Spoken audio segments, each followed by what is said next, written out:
Hello, everyone, and welcome back to the 139th episode of PandTha Talks. He's silent. Sorry, hello. My brain decided not to work. Don't you guys love brains? Well, no, not particular. Oh, But, anyways, we'll slowly move us along on that one. We have a lot to talk about this week, to be brutally honest. I'm upset. Yeah. We have I'm age upset. verification hitting everything now. Will thought he'd escaped it, moving out of the UK. Now we Tried found to out. run away. Yeah, he The tried to problem's run. caught up to me though. Yeah, Discord is apparently going to be pushing age verification on a global scale. Sounds like Xbox might not be far behind that. Basically, just I everyone's just going for don't this. get the point of it, man. Like, what do they expect the outcome's going to be? Do you remember all these years that we've been sat there talking about how parents need to be responsible for their kids and they need to basically make sure that they can't access things that they shouldn't access and stuff like that? Yeah. Yep. Basically, the government went, well, seeing as we can't trust the fucking parents to do it, we'll do it ourselves.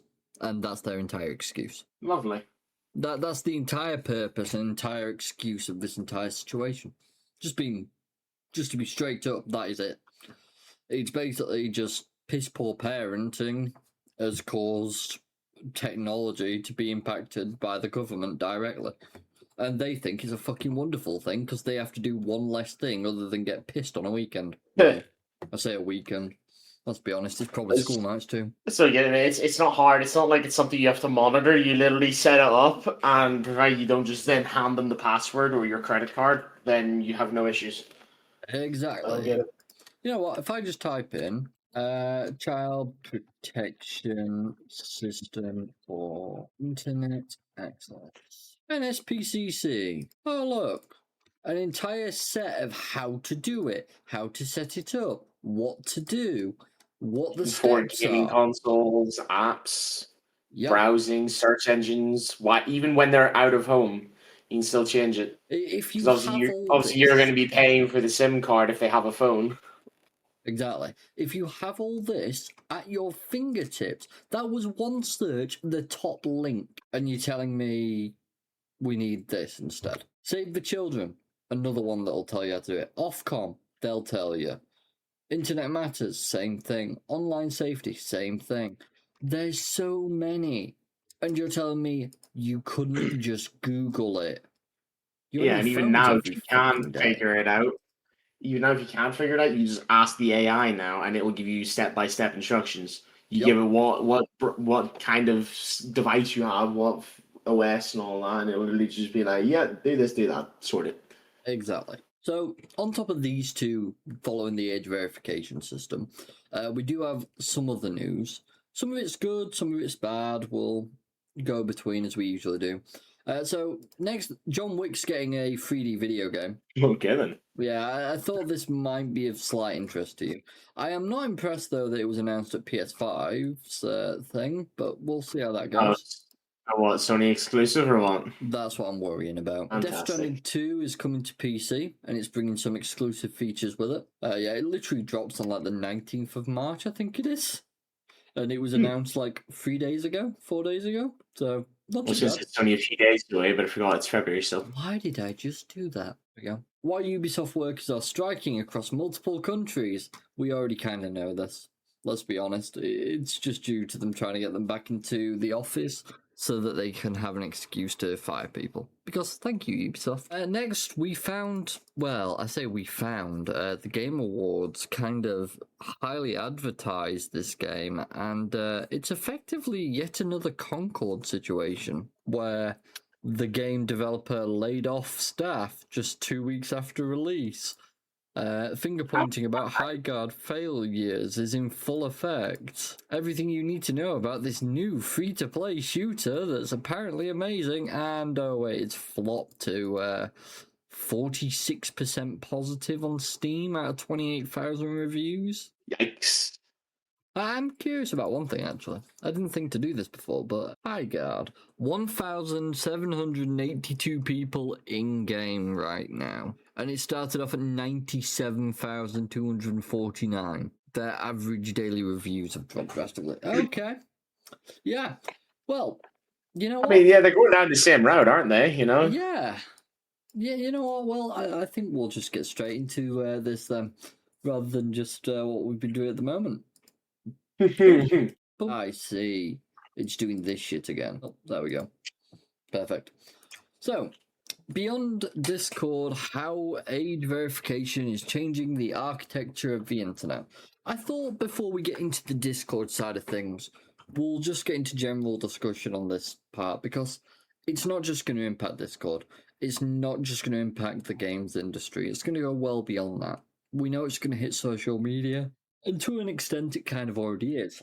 I don't know if you've heard about the new law that the UK is looking to pass since you've moved, but they're planning to block people under the age of 16, I think it is, from having access to social media.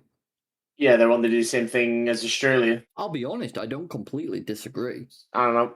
When we were young, man, sure, there was still a lot of fucked up shit, but the amount of usefulness you can get from the internet, especially when you're in the age of school, provided it's like limited, it doesn't necessarily monitored depends on what the child is doing. You know, if they go a bit off the rails, it can be bad, but maybe limited, but not like insanely restricted because it's the main tool of our age. Yeah, and especially with AI now as well, and it's all about data. Yeah, well, and that's information. The other part to it. I think this is the other side to things that a lot of people are starting to question, and I completely agree with it. So, part of most governments, most countries, like terms of service for things like AI and companies that are out there, they aren't allowed by law to collect data from people under a certain age without adult supervision. But let's be honest, they do. Exactly. Now, they've been getting pulled up on this for too long, and they're struggling now to kind of find answers against it, especially with AI there. And people are there like, well, you've got this AI that you keep parading around. Why isn't it able to detect that they're underage?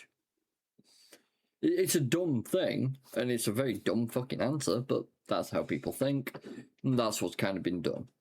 So, overall, what's kind of come from this is effectively people just arguing for the sake of it. Yeah, I am. Why? Was that on your end, that beep? Yeah, it was. Bro, I shit myself. I was like, what the fuck's that? Yeah, I was. It was just a heater. I was getting a bit too warm, so I just turned it off. Fair enough. That's all right. I just, bit of a jump scare. I was like, yo, what? Help him die! Yeah, apparently my other half had no idea either. So I impressively managed to surprise both of you with that singular thing. I didn't think my mic could pick it up, so anyways. I just wasn't ready for it. Anyways, yeah. There's many debates at the moment about what the true reason and purpose is for this. Will we ever find out? No, because the governments don't really want us to know. That's just the truth of it. They really don't want us to know the full reasons behind it. If they did, they'd be more forthcoming with information, rather than, well, it's gonna benefit, and then everyone screams about how it doesn't, and then they go, well, we're doing it anyways. Anyways, we'll keep reading this. As more countries plan to age-gate social media for under 16s, the debate over age verification is no longer about whether it's coming, but what kind of internet it will create. Some experts warn that we're sleepwalking our way into an architecture we've considered little about. Discord's rollout of the teen by default safety setting, which is what you have enabled now, and its acknowledgement that many adults will not need to verify because of information we already have. Well, that feels nice to know. So, I don't get it. Does that mean we might not have to verify, or what? There's a chance. I mean, that's all I can say. How long have we been members for Discord? Like 2016 or something? Let me check. We're now 10 years later. You created your account in you were 2016. You were a year. Yeah, I think you were a year or half a year before me. No, I was like, yeah, half a year. Yeah. Yeah. I was I knew yours before because you November. Yeah. Yeah, I pretty much. I really did talk to a lot of people though back then. That was a long time ago. Yeah. I miss those days. has sharpened a wider conversation already unfolding where governments and platforms are exploring or introducing age gating measures and social media restrictions for under 16s. I miss the day when all you had to do was click a button that said, I am over 18. Fuck that. I click a button that goes, I am human. That seems That's to all be it ever a new was. thing, yeah. Australia has already moved ahead with its ban for younger users. The UK is debating similar proposals, while several European jurisdictions and US states are pushing legislation that would require platforms to verify age before granting access to certain services or content. Once one country opened the floodgates, the rest of the world was going to follow. Yeah. And they did. And that country, unfortunately, was the UK. Again, though, like we've seen in the UK, like so many people, including younger people, have immediately bypassed it if they wanted to. So I don't understand what they're gonna do. Oh yeah, Adding all this in, other than people who like are like us, basically, who are already of age. You know, it's not exactly an issue. It's just going to slow things down for us. It's another step in our way that's trying to block us from just doing our everyday things. Yeah. No, I'm with you 100%. I'm just checking something. I know it might be, I know that it's changed recently, but I was pretty damn certain that websites for adult content, the major one out there, I'm pretty certain what they decided to do was pretty much you had to create an account with them. You have to what? You had to create an account. That was it. Okay, that's it. You had a phone number that you just created an account with, and you verified through that they think kids can't do that. Like, I guess not. How many kids do you see nowadays that go to school and don't have mobile phones with phone numbers on them? To be honest, most kids have better phones than I do. Oh man, my phone's a piece of shit. I'm gonna be honest. If I open my camera on my phone and try to take a picture, my phone crashes. That's how down bad my phone is at the moment. Yeah. If I'm taking a picture of something, Ethan will get a picture of something random because it doesn't crash when I do it through Messenger for some reason. Sounds about right. It's so old, mate, and so overused. Yeah, it sounds like the OS is just like packed in on that one. I mean, the whole thing is just mangled, mate. Doesn't shock me with you. Doesn't shock me. I mean, it was her old phone from who knows how long ago. That was sitting in a box probably or a drawer for a couple of years. And now I've had it for, I'd say, probably over a year. Yeah, so you mangled it even worse during that time, I'm sure. Just general usage. To be honest, I'm not, because I barely on it, like, it's not really had anything extra done. It's just gotten slower. And that's it. That's even worse, isn't it? Yeah. I just don't use phones anymore, man. Yeah, I'm very much the same. I use it at work, and that's about it. Yeah. From safety tool to identity infrastructure. For many, the issue is not the intent, protecting children, but the infrastructure which is being created in the process. From Discord's statement on Tuesday, which assures users that not everyone will need to complete age checks, it appears that appears to be using an age inference model. So, theoretically, go on. We should be good theoretically on Discord. Theoretically. Hopefully. You know, 10 years we've been on here? Surely. You'd hope so. Surely. Not to be funny. It would be the equivalent, though, of Steam bloody verifying my age. I've had the account 14 years. Do you think I got the account at 4? I mean, maybe your dad made it for you. He's like, here you go, buddy. Here's Age of Empires. Go crazy. Yeah, I'm 4 years old, actually. Sorry, I'm Bro was the best strategist player of his age. I was an absolute masterpiece. I played a masterpiece of a role in TF2 during my early years. Bro, with his 4 villagers in Age of Empire dominating. Oh yeah. That's a game I've played like once. I remember playing it when I was younger, but honestly, I don't remember nothing about it. Not really my biggest thing. I still didn't go for its time. For its time, it was good. Like nowadays, I'm looking at, I'm like, that seems real boring. Oh, by the way, I got access to Deadlock, which is Valve's hero shooter that's in early access. Oh. I hear it's good. I've not played it yet, but I've heard. Actually, That's curiosity. Considering Highguard's going up against Deadlock. Oh. Deadlock seems like it's in okay. Yeah, you need like a beta key given, and someone gave me one, and that's at 55,000 compared to 1 point something thousand. Sounds about right. Yeah. If that's how many players they have, and they had a peak of 170,000, maybe as they're improving servers, they're just slowly releasing more keys. I think they are, yeah. So, do we really believe that this is all going to pay off? Let's just get straight to the point of this. Do we think this is for the safety of kids alone, or do we believe that it's basically to modify the way the internet's going to be utilised in the future, expect identity checks on every application that we use, or every way of communicating with anyone, accessing things on the internet? What do we think? As I said, the age that we live in is data and information. Yeah. Like, let's be honest. Big finger points to governments collecting information off of us. That's why they're enforcing this stuff. Because it doesn't do anything for us. See, I'd partially agree that it's the government, but the other part to it is, as we've already seen with what's it called now? Not data protection, Online Safety Act. They had third-party companies doing it. Yeah.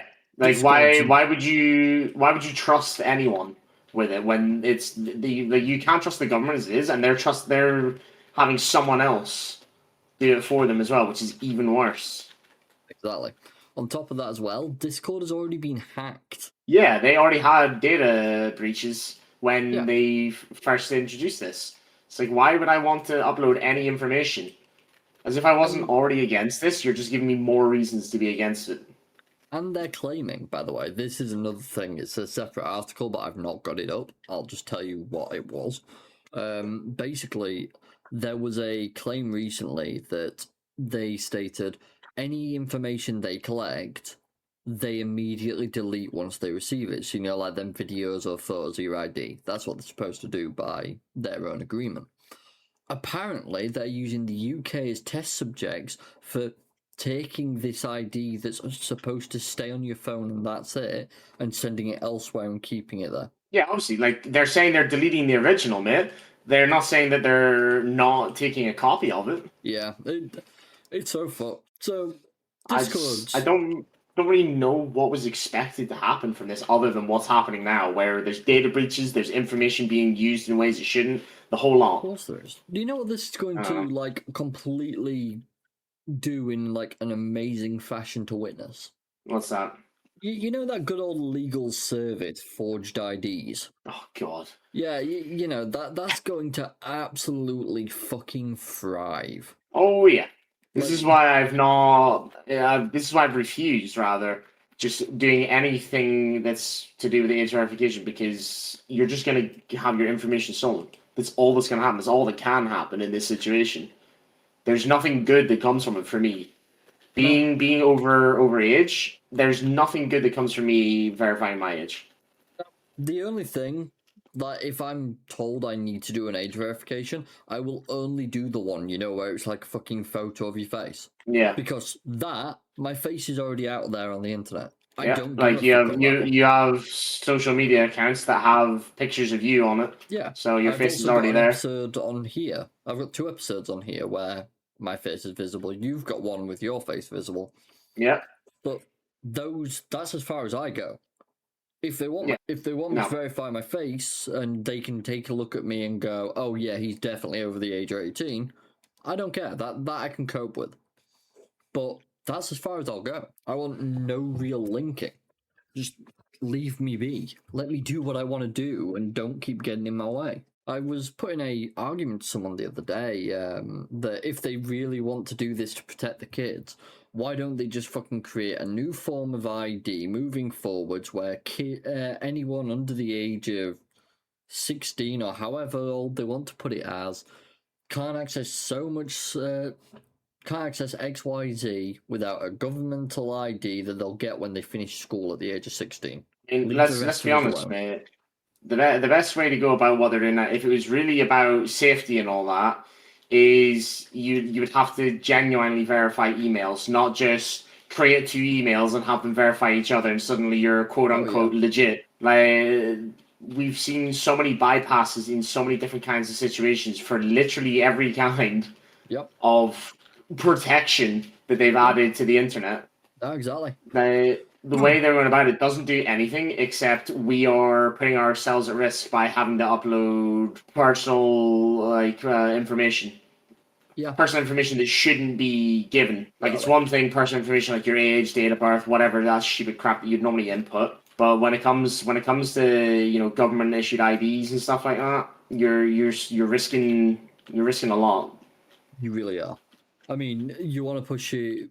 The only other option I see, and this is the one that personally I would much prefer, and I think you'll probably agree with me on this one. Why can't they just take all this shit out, save us a lot of bastard money, save the country a ton of money, and just instead set up some bloody classes for parents that they've got to attend to teach them how to help protect their kids online. Yeah, I mean every baby that's born is registered. Yeah, provided they're in a hospital, of course, and typically they are. And even if you don't get to the hospital or you don't go to the hospital, you end up going to a doctor because there's a lot of medication they need or just general checkups, stuff like that, to make sure they're healthy. So basically, every child will be registered, and it means every parent is registered. You have all the information you need, realistically. Not just that. In the UK, you receive a national insurance number. You'll know this yourself. Your national insurance number you receive just before your 16th birthday. They know when you're turning 16. Yeah. Well, you would like to think, but I didn't get mine. That just sounds like fucking sod's law for your situation at this point, you know? I just got unlucky timing, mate, because they were switching everything from paper to digital for it. And they just apparently lost me, I guess. But, yeah. Like, if they know this and they can track that and send it you at the right time, then they can fucking handle setting up, send the parents a letter, get them into some group so that they can learn how to do this, or send them the resources on how to do it with instructions, with video instructions. Yeah, I mean, literally everyone is already in the system somewhere. They had all the information they need. There's no reason for them to be all this information from everyone uploading IDs and stuff. Totally. Everyone's already tracked from birth till death. You're registered in a hospital most likely, or in a doctor's once you're taken for a checkup. Then you're registered again whenever you turn of age. You need to get all the necessary things, whether for us it's like national insurance and all that, and for paying all your taxes and stuff. And then every time you change job, your information's updated. Like it doesn't stop. They have all the information they need, which is just why I don't get all this. Exactly that. I genuinely do believe pushing it back to the parents is a much better idea, because how the hell can we expect any company to have to sit there and go, yeah, we are going to take accountability for every single user we have simultaneously? That just doesn't sound possible. It just isn't possible, to be fair. It's the equivalent of the government being held responsible for if I go out and commit a crime. They won't be held responsible. Neither will the police. I'll be held responsible. It's a total waste of money as well. Especially considering they're spending all this money to put these systems in place and get all this stuff issued out and whatnot. And then there's people, both ends are just worthless anyway. The people who have to do it are finding ways to bypass it, and the government who's paying for it are just losing data. People are breaching them constantly, non-stop. Not there. I saw this video. Someone drew a little face on his finger and used it to verify. It's ridiculous. Honestly, it's such a joke. Discord recently promoted a change that announcing on February 9th it was implementing a change in March for everyone, as opposed to its original test in the United Kingdom and Australia, whereby users may need to confirm their age to continue using certain aspects of Discord. This team by default setting is meant to protect new and existing users from encountering age-restricted sections of Discord servers, as well as prevent underage users from doing certain things that could lead them to being victimized by unscrupulous users. I get that. I really do get this bit. But once again, this is why parents need to step in. There's also plenty of options that you can just toggle filters and stuff. Oh, of course there is. You know what? We hit user settings on Discord. This will be interesting. Family Center. What parents and guardians can see. New friends. Servers joined or participated in. Users messaged or called. Total time spent in voice or video call. Total purchases shared by your teen. Teen account settings. What your teen writes or says. It doesn't share that. But you'll be able to keep track of the rest of it. It literally gives you full logs of everything they do. Yeah. And does it cost? Of course it doesn't. It's completely free. It's built into the app. Most fucking apps have this sort of thing in them nowadays. It is a much better alternative to what they're thinking. It just needs to be learnt to be used correctly. It's that simple. Head's starting to hurt, Rory. Your head's starting to hurt. Yeah. I get that. Well, let's move away from Discord, shall we? As long as I don't have to do anything with it, then I'm going to do my best to ignore it. Like I've pretty much been doing time. Yeah, it's the best idea, really.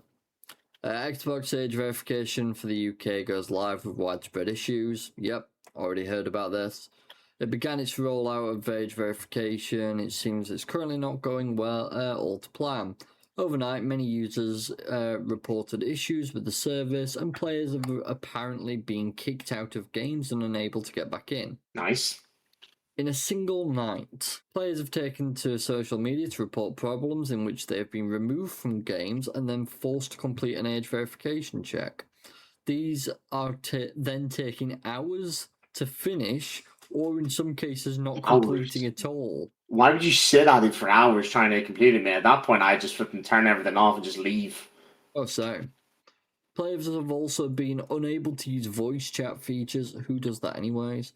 With people that they are not friends with, as well as third-party apps such as Discord. Don't worry, that might just be a Discord issue at this point. Microslop are aware of the issue, and I love that it just changes it across the board. Currently a message on their support page stating that they are currently working on fixing the issues. Some users have tried various methods to get the system to work unsuccessfully, even when providing Xbox with various forms of ID. Why would you? Others who have had the same account for more than 18 years are also continuing to get the error message. Once again, if you've got an account that is that old, the account itself is eligible. Yeah. Let's hope Microsoft can fix the problem quickly. Best of luck. Yeah, you know what? We criticised Steam a little while back. I don't know if you remember this, but there was some criticising we did do of it because we said, realistically, we shouldn't need a credit card to verify his age. Yeah. I don't know if you remember this conversation. Because it's just a bad idea, personally. But I mean, Steam, if you're using Steam, you probably already have a card of some sort linked with it. But it's a credit card specifically, and the reason for that is credit cards, you've got to be over the age of 18 to request and get. Yeah. So if you've got a credit card and you've got it on record, they can say 110% you are over 18.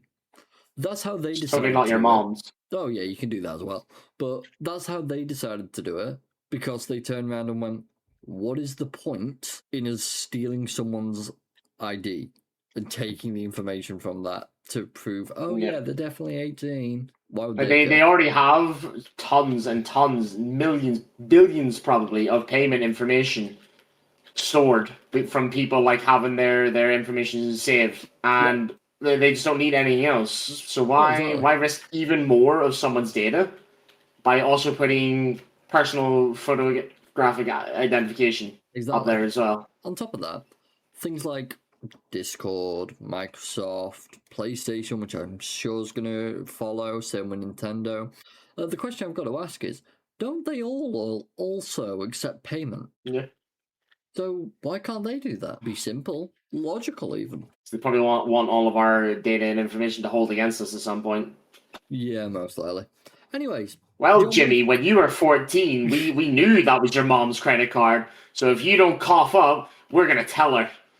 Yeah, well, we're going to tell your mom that you've been watching Mickey Mouse Clubhouse illegally. You were watching it on kidsshows.com /piracy27. I don't know. I'll move to some positive kind of news anyways. I've not actually watched this trailer. I was waiting for you to be able to watch it together with you to see how it is, because I know we both enjoy John Wick. Yeah.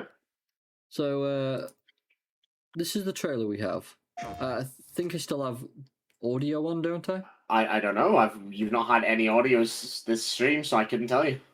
We'll find out. Dun dun dun. Oh, there we go. Can you hear this? Let me try turning it up, because I don't hear anything. I have the stream volume on 7%. Try it now. Oh, there we go. That's audio. A man with your skill set must be able to move unconstrained, unrestricted. I felt like a light punch. It's doing the thing where I hear you again on the stream as well. After this episode, after this. Yeah. Jesus. He must be grounded, stable, constant. I would presume this isn't gameplay, though. No, it can't be. So it kind of begs the question: is what are we actually getting from this trailer? Yeah, it looks like just cinematics. Yeah. Nice guns. Yeah, a game just can't play like that. You'd have to do it in VR, at which point you need a whole bloody setup. Is this gameplay? I guess, yeah. Not Right. sure what to think of that, to be honest. One, that's, as I've just seen on that is quite literally just, it's in development for PS5 and that's it. Every single one of those scenes seems as though it's just, I don't know if you've ever played a Hitman game, but you know the takedown scenes. That's basically what that was. It was just a collection of takedown scenes. Yeah, and there was honestly not a whole lot of variation. They all felt very similar. Very I do like the so. idea of just being able to grab anything that's in your environment when you have someone in a headlock that's within arm's reach and just stabbing them with it. That seems fun. Just do me a favour. Make it a VR game and we can do that anyways. Yeah. I will use the environment to slaughter everything. Let's be honest, if it's a John Wick game, you're going to need a perk system where you eventually just get aimbot from the game, because that's how John Wick was. Yeah, it'd certainly make you a very interesting character. Yeah, I'm with you. I'm not really sure what to think about that. I think it's me thinking that was probably one of the better games that was announced at the Sony State of Play. Oh well. Death Stranding 2 is coming to PC and it's bringing some exclusive features. I must admit I'm quite excited to see the new Death Stranding release on PC. I was kind of good. I'm gonna be intrigued to see what it looks like. I'm not gonna play it, it's not my kind of game, but yeah. I can appreciate a game with hella good visuals. 100%. So it comes on PC with extra features, unlocked frame rates, obviously, ultra wide screen support.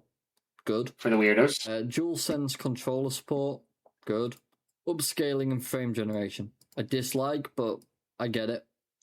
It's worth it. I mean, honestly, though, when you're playing at like insane insane graphics and stuff like that, and you're getting 30 FPS, and you can upscale it to 120 and get that smoother feel, I gotta admit, it does make a hell of a difference. As long as it's not fully reliant, like as long as if you turn a few settings down a bit, you can get good frames. But if you're maxing things as much as you can, and then you need it, then that's understandable. I didn't tell you, I finally met someone who's using a 1080 Ti. Oh my god! Yeah, apparently they still use it to this day. Like, I couldn't believe I actually got to know someone who has one. As far as I know, there's still a ton of people that use like GTX cards. That's a GTX card. Yeah, no, I know. That's what I'm saying. There's like a ton of people that still use them, as far as I know. And as I've said before, personally, the reason they're good is because they can't obviously run all these new graphical settings that are in games. Oh yeah. Because they're obviously just not in the card to run it. No, but that's why they run so well. Because all these new things that we get, as good as some of them may look, they completely destroy game performance. Oh yeah, mainly because they look at them and go, "Well, this'll do what's it called? Optimizing for us. This optimizes the game without us having to do anything." And that's the way they look at it, which is just pretty much Fucking sad. Why Ubisoft workers are striking across multiple countries. It's because of the good old back to office mandate that Ubisoft has decided to force. And if you remember our last conversation, Will, the reason they're trying to force this is because they can then hopefully get rid of 200 people who will voluntarily quit. Instead, it's not gone quite the way they wanted, and these people have decided to revolt and strike. They should. Yeah, personally, I think it's all for them. It also was a firing that sparked that strike, apparently. Tension well, yeah, wasn't there a guy that got fired or something? Yeah, I think that might be about it. Oh, yeah, it is. On February 2nd, when David Machood-Crump, a key designer on the Assassin's Creed series, was fired for commenting publicly on Ubisoft's new policy requiring workers to return to office 5 days a week. So Ubisoft want to bring back 5 days in the office because they believe in collaboration. But come on, we're not completely stupid. We very well know why you want to go back to 5 days in the office. Spoiler alert, it's not about efficiency or collaboration, he wrote in LinkedIn. Good guy. Very good. So what? He called them out in their bullshit and they fired him for it. Effectively, yeah. Ubisoft officially claimed that the firing was due to a breach of the duty of loyalty. But the developer community isn't buying it.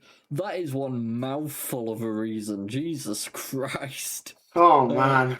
In an exclusive interview with GameRant, a STJV, Syndicat des... I'm not even going to attempt to butcher that French. Or the Video Game Workers Union, thank you. Representative explained that the move is a classic scare tactic. We won't be silenced by intimidation tactics, said the union in a collective response to GameRant. However, let's be real. That era where AAA leads can speak transparently has pretty much never existed. People have always been told to keep quiet. If anything, people speak out more, hence the conflicts arising. The unions believe individual transparency is dead within the AAA space, making collective bargaining the only safe way to speak up. The union as an organisation can afford to speak out truths that could cost an individual their position. Machood-Crump himself later told reporters that success in game development is not about fundamentals like clarity of goals, trust, documentation, tooling, and communication practices, not physical proximity. GameRant reached out to Ubisoft for comment with an interview request on the topic, but has received no response as of publication. What a shock. Return to office is a stealth layoff. We already knew this. That is just such a load of bollocks. It really is. I mean, it's Ubisoft, isn't it? They're trying to throw literally anything out to try and cover their asses as they slowly but surely sink. Oh, yeah. We know they're crumbling. Everyone knows they're crumbling. You know, we might have to come back to this article another day, because there's a lot to touch on with it. I think it'd be very interesting to have a proper collection of Ubisoft. But this week, I'll be honest, my main point that I want to touch on is this Highguard game, where developers have laid off staff just 2 weeks after release, which is severely impressive to say it was first revealed at December's ceremony, the Game Award ceremony, in the end of show preview slot, traditionally reserved for the biggest upcoming releases. Despite being made by a team of games industry veterans who worked on successful titles such as Call of Duty, Apex Legends, and Titanfall, the free-to-play game struggled to retain players since it launched in January.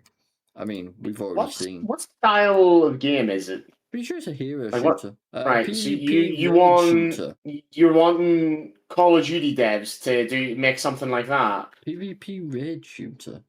Is that like a Tarkov-esque game then? Possibly. Oh, because the trailers don't really give much away. But like, I was looking at the style of it, and when you say Call of Duty developers, I was like, that seems quite wrong. So if that's the style of game it is, and then you've got Call of Duty devs working on it, something there is just already very wrong. Yeah, is it a battle royale? Ugh, I know. I genuinely don't know what to call this. Is it like a mix of Arc Raiders and Tarkov?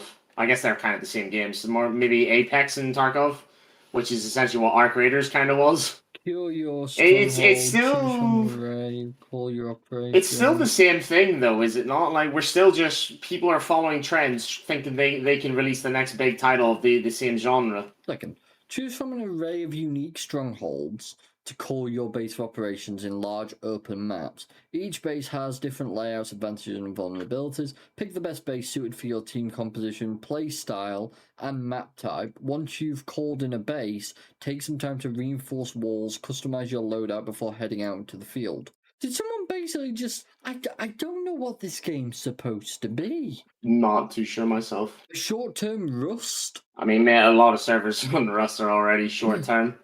Well, yeah, but I mean, like, turn it into an hour. Oh, yeah, I mean, yeah, I guess that could be. Gonna keep it short and simple. I enjoy the game, it's quite fun. Originally thought it'd lack any real identity from the merging so many mechanics, but I think it ended up working together pretty well. That said, they lay off most of your dev team 2 weeks after launch, even though they're the only reason the game has managed to hold onto any player base. It's like they want the game to crash and burn as much as the haters do. I can't prove it, but I swear that all these failed games recently are somehow being used as tax write-offs. I like that. I mean, at this point, they can be used for tax write-offs for the rest of their life with how big a loss most of them are getting. Honestly, that's an interesting comment, but I do like it. In a statement, developer Wildlight Entertainment confirmed it had made an incredibly difficult decision to part ways with a number of our team members. Highguard's world premiere at the Game Awards received a muted reaction, with many fans confused by the prominence in the show. Understandably, because Geoff Knightley, or Jeff Knightley, I know, Will, you've already pulled me up on it. I call him Geoff mainly because I don't really respect the guy, to be brutally honest. He made it out like this was going to be the be-all and end-all, to the point where everyone who was watching it turned around and asked the same question: how much did they pay him? It was that out of the ordinary. It was very confusing. Maybe that's why they went broke. They were expecting to make more off the game, so they sponsored him to advertise the game for them, and they didn't make nearly enough bank for how much he cost. That wouldn't shock me at all. They also complained its trailer failed to explain exactly how the game worked and what distinguished it from other games in the crowded multiplayer space. Yeah, we've just had a look down the entire Steam page and I could not tell you what the fuck the game is. I've taken guesses. It was quite vague about what it was. Yeah. You know what? AI, where are you? There you are. The objective in a game of Highguard. That's the game, yeah? Yeah. The objective in Highguard is to destroy the enemy team's base before they destroy yours. Secure the shield breaker, the magical sword that spawns during storms. Carry it to the enemy's base, break their outer shields, summon a siege tower, use it as your respawn point, raid the base and destroy the generator of the anchor stone, blow the whole thing up before they do the same to you. So it is kind of just mini Rust. Yeah, it's effectively capture the flag, just with more fucking shields. Except there's only one round, and whoever wins the first round wins. So yeah, mini Rust. That's weird, man. I don't think I like it. No, it's a weird concept. Highguard's world premiere at the game showcase. Yeah. They also complained. Yeah, we've already gone over that. Highguard's makers have also been criticised for the lack of marketing in the run-up to release that was announced at a short notice after a period of silence. When it was finally launched for PC, Xbox, and PlayStation on January 26th, hands-on press previews largely painted a positive picture. like we've not heard this story before, saying that the game offered a unique take on its genre. Did it now? Did it though? Did it really? It does not seem like it offered anything. No. It initially attracted just under 100,000 players on PC and about 380,000 viewers on streaming site Twitch, according to data tracking website StreamDB. But those numbers have dropped sharply since the game... I'll say. Yeah, with the game reaching just 3,600 concurrent PC users on the day of the layoffs. However, it has retained a core base of dedicated players, and its developers previously said they had a year's worth of updates mapped out. I don't think that's going to help you. I mean, you're already fired for the most part, so... It's been suggested that Highguard faced an uphill battle after the backlash to its premiere and the lack of publicity as its launch approached. In a post, Game Awards organizer Geoff Niley said, "It was an unfortunate, brutal and sad outcome to a game I enjoyed in early playtests." Sure, mate, sure. Online comments were quick to compare the game to Concord. There you go, mate. Sony's multiplayer shooter flop that was taken off sale just 2 weeks after release. Both games were hero shooters attempting to draw players. If I recall correctly, I think it was 9 days it took for the announcement of the closure of servers for Concord. It was, yes. Which is absolutely wild. Yeah, this has already beat 9 days, so we're okay. Also, did you notice on this how it said both games were hero shooters? So it says it's a hero shooter, but like, what do you mean? Yeah, there's just no. Please clarify. And yeah, I don't like whatever the hell this is. The finger pointing about Highguard failure is in full effect. The much debated hero shooter. How's it a hero shooter? Do you choose your character and they give you some benefits or something? I just kind of understand what this guy meant about a mix-up of mechanics. Highguard seemingly suffered a fatal blow this week as most of its employees of the studio, Wildlight, were laid off just 2 weeks after launch. The game developer said a core group of people will stay to run the game and push updates, but for how long can that go on? The game had already lost around 95% of its players in 2 weeks, and after the layoffs announcements, it's up to 97%. Why would people stick around now? Highguard failed like so many others before it in the PvP shooter space. Who's at fault has quickly become a hot topic with fingers pointed in every direction. At games, at the media, at creators, and at the developer.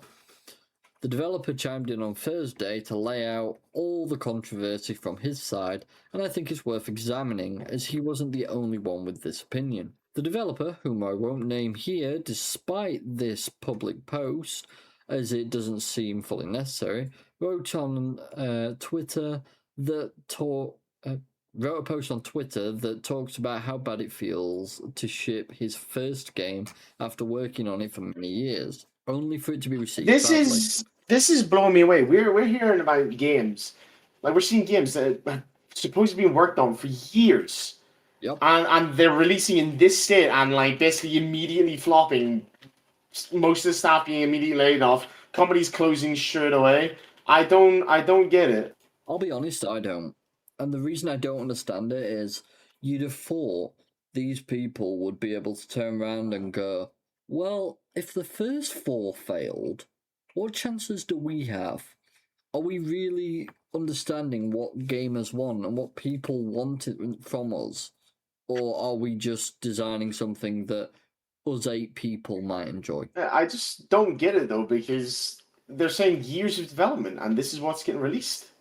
Yeah. And even with something that they enjoy, you know, there's every genre of game, there are millions of people who would enjoy that genre. So if all of them can say they enjoy it without being biased because they're the ones who created it, then theoretically everyone would, well, not everyone, but there would be a massive group of people that would enjoy it. Oh, of course. So why is it the games are getting released in the state that they are? They're absolutely horrendous, and they're flopping within weeks, if they even manage weeks. I don't know, probably, I'd imagine it might have something to do with cost of devices. AI ripping us down with how much things. But here's the thing, mate. If these have been in development for years, these weren't issues when they started, so they should have had a good start. But and if they're able to fund development for so many years, they shouldn't really have that big an issue of being able to develop at least something. Oh, no, I'm on about gamers not being able to afford newer consoles. That's to be honest, a shit show of its own. Yeah, but to be honest, on top of that, as we've been discussing, most of these consoles have been out for a while now, so that shouldn't be an issue either.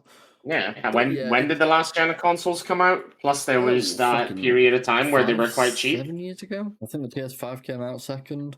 Yeah, 6 years ago. Yeah. So, yeah, it's just a fucking mess. Overall, it really is a fucking mess. What's this guy saying? But why? Highguard failed is the debate, and the developer lays out the studio was hearing internally, even from unbiased sources, that included the following list of quotes. This is lightning in a bottle. I trust this team wholeheartedly. If there's one project nobody in the industry is worried it will fail, it's yours. This has mainstream hit written all over it. There's no way this will flop.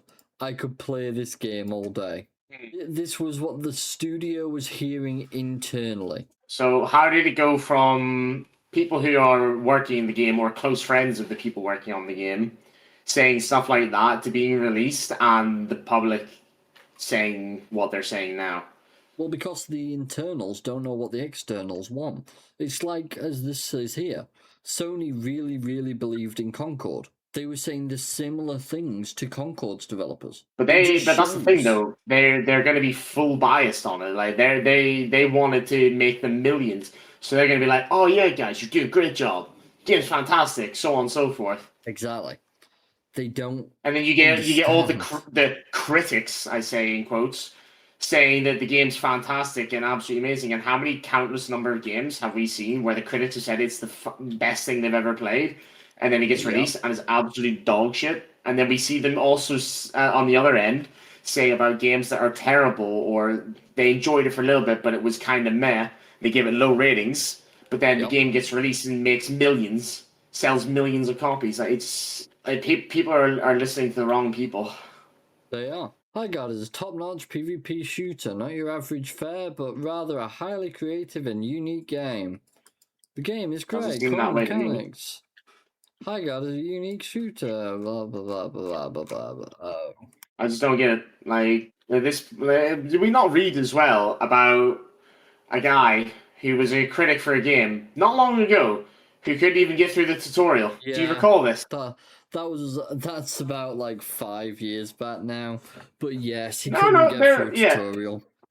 We read one a few weeks or a few months ago, maybe.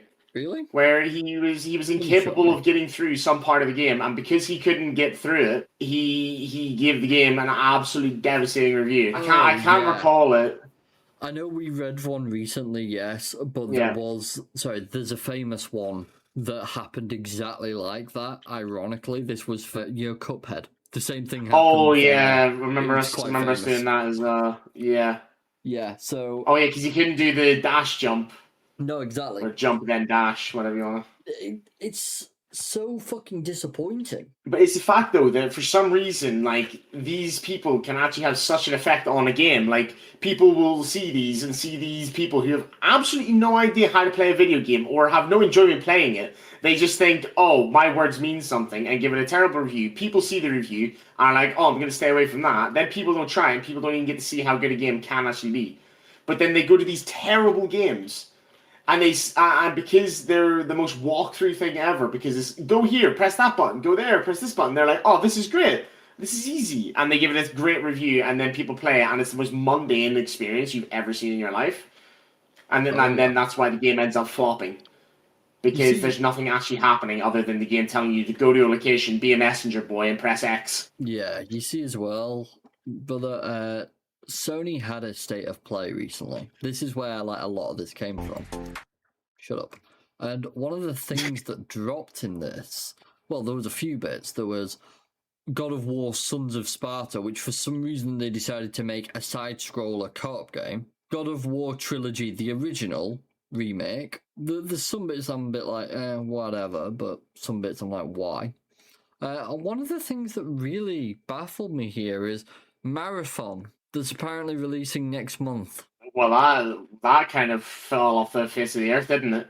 Yeah. I remember I was looking at it, it's like that really colourful Call of Duty, basically. Yeah. Well, apparently we're going to be hearing more about it over the next month. So I hope you're ready, sir. We'll be tearing the game apart again. It's always this time of year. Always this time of year. Guaranteed. There is a game that fucks with us on a level that's not normal. And you know what? We'll get through today. We'll get through this time. And by the end of the year, we'll have something else that we're eyeing up that we're going to despise. It's already been so terrible again. I know, but at the same time, it doesn't feel like as long has passed as it has. Like, it doesn't feel like it's already been a month and a half. Yeah. Shit's just passed too quick. I mean, we've obviously not done as many episodes as we usually would, but... Yeah, there's been a few things happening here and there, you know? So... We got things to do. I had no internet. Very sad times. So we have a lot to catch up on within the industry, and I think it's going to be a very messy few weeks. It's going to be a very upsetting few weeks. It definitely can be. But I think it's a case of we're going to have to wait and see what happens. See if Marathon is as big of a mess as it is. I don't recall what we talked about with it, because I do remember us talking about it, and I know it wasn't cinematic, good. Certainly. But that's pretty much all they gave us. And we need more. I'm pretty sure there was some gameplay. Oh. It wasn't like actual. It wasn't like full-fledged gameplay, but it was like imagine you have one guy sitting there watching you while you like slide off the edge of a container or something, and that's what they got. It was pretty bad, and the guns just looked ridiculous. That was our biggest thing, wasn't it? The gunplay just looked shocking. Looking at this, by the way, £35. It drops in 2 weeks' time. Really? No, 2.5 weeks' time. You lying bastards. When you look at it, I mean, it just feels like Apex, but on LSD. Yeah, pretty much. And the guns just look absolutely horrific. I'm pretty sure we watched like a couple of guns getting shot as well, and it just looked awful. It just looked genuinely awful. You know what else is kind of sad about this? Just remember, these are the guys that made Halo and they made Destiny. I mean, Halo, for its time, was absolutely enormous. Destiny went really well until it didn't, and then since then, it just has been a mess. So, yeah. Trust me, I'm one of the few people who knows that all too fucking well. I'm still hurting over that information. I remember trying it, dude, and it was, honestly, it was just boring. There was nothing entertaining going on. Doing anything just felt kind of shit, and gameplay-wise just felt kind of... Yeah, instead, if someone wants a game to play, someone go play this, Incursion Red River. It's a lot better, a lot more interesting, and it's fucking cheap. Go play that instead. That's my rant. I'm so fucking angry about everything at the moment. That's actually going to be the background footage for today's episode, by the way. I've been recording some footage on it. It's basically a offline/co-op version of the typical extraction shooter system, except you're pretty much just going in for doing fights and doing missions. It's pretty cool. Yeah. See, the only issue with those extraction games, even like how Tarkov has the PvE side now, that you can actually do co-op without having to touch PvP, there's so little to them. Like, you can sort of go through everything pretty quick, and there's kind of no replayability to it. That depends on how you enjoy playing. But even if you enjoy that stuff, like, I do enjoy my PvE stuff, you've seen me, but you get to a point where, like, if you're just doing the same thing, there's not really a point to it. You sort of sit there and you're like, I've already done this. I don't really care for doing this again. I could also argue, though, that you do that with games like Rust. In what way? Well, that is just repeating the same thing over and over. Well, the thing with Rust is those like two times playing are never the same. There's always different shit. You always run into different people because there's that much going on. We're always jumping between different servers. Yeah, that's the same with most shooters. it would be one thing if I went. No, that's just saying. Like the PvP side of an extraction shooter is different, yeah. But when you're doing PvE, because I don't care for the PvP side of an extraction shooter, the PvE side can get you're quite focusing tedious. just on that, got you? Yeah. Like if I was to play PvE Rust, most servers are kind of because they're player made. They're not dedicated made by Face Punch. You have all the knowledge and tools. Yeah, they get quite boring quite quick. They can be fun for like an hour or two, but you're kind of just there like, sort of seen all this before, done all this before on another server, and nowadays, like I pretty much don't play them anymore because it's just boring, basically. Yeah, and that's my issue with the PvE side of Tarkov for extraction shooter games, because they're really cool idea, and like I love how in depth Tarkov is with his guns and all that, and the healing system can. Whilst it is a bit annoying, it does add that realism to it. It's maybe quite extreme, like we talked about the other week. The reason I'm more into that game at the moment is, one, the fucking price point is nowhere near Tarkov's. Tarkov's biggest issue at the moment, in my honest opinion, is its price point to get into it, especially for an extraction shooter. The money that you can pay for like the top package is insane. Yeah. And then the fact that they were kind of scumbags as well to players who bought Edge of Darkness didn't help. No. And this one in comparison is literally just going in, doing missions, achieving things, and you can play co-op with your friends to do so. Yeah. That's pretty much all I want. I just want a game where I can just go in, do a mission, get new weapons, upgrade my equipment, and keep going through and doing new things. It's interesting. Yeah. I enjoy it. Today I've not played a shooter other than Red Dead recently in probably about 2 months, which is that's dangerous times for me.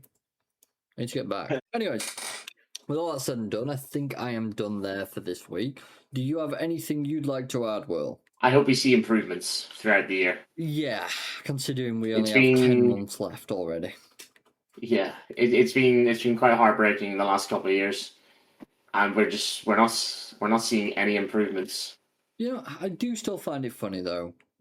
We started this podcast because we had a lot of good things and interesting things that we wanted to talk about. A lot of positive things in the industry back then. And then within the first 3 weeks of us starting, we got Forspoken. And after, we got Skull and Bones. The year after, we've got whatever the fuck this shit is. It just keeps going this way. It's a mess. And all I can really hope is that we go back to how it was just before we started the podcast of things are actually going to be interesting. They're not just going to be the biggest load of shit we've ever seen like it currently is. The thing is, the worst part about it is there's actually things that we could sit and talk about all the time. Oh, yeah. Yeah. And it's a few things that there's not enough interest around. Like we love VR, for example, but there's not enough happening in VR. Yeah. We're about to have a few things. Oh, definitely we are. But even at that, like it's still not a lot. Oh yeah. What do you think once we've got the secret plan sorted? We do an episode from there. Absolutely. I think that's a good idea. Is there a secret plan that I'm not aware of? No. You're mostly 95% aware of. Hold up. That means I'm not fully aware. What am I missing out on here? I can't say right now. I've got to leave some intrigue. Some intrigue. But yeah, hopefully, considering this is our first episode in like 3 weeks, effectively, it has been a while since we've last recorded. So this might be messier than usual, but at the end of the day, we will improve it over the next few weeks. We'll see what we can do. We'll manage over time. Oh, definitely. It's one of them things with us. At the first of getting back into it, it takes a bit of time, and we can really struggle a bit at first. So the first things just aren't the same every day either. Things happen. Yeah, there's that too. Moods change. Yep. I'm autistic, so that doesn't help. He's Rory, so that's even worse. Excuse fucking me. Like you don't just have your own issues, excluding the fucking autism that makes you fucking bizarre. Yeah, that's what I'm saying, man. Exactly.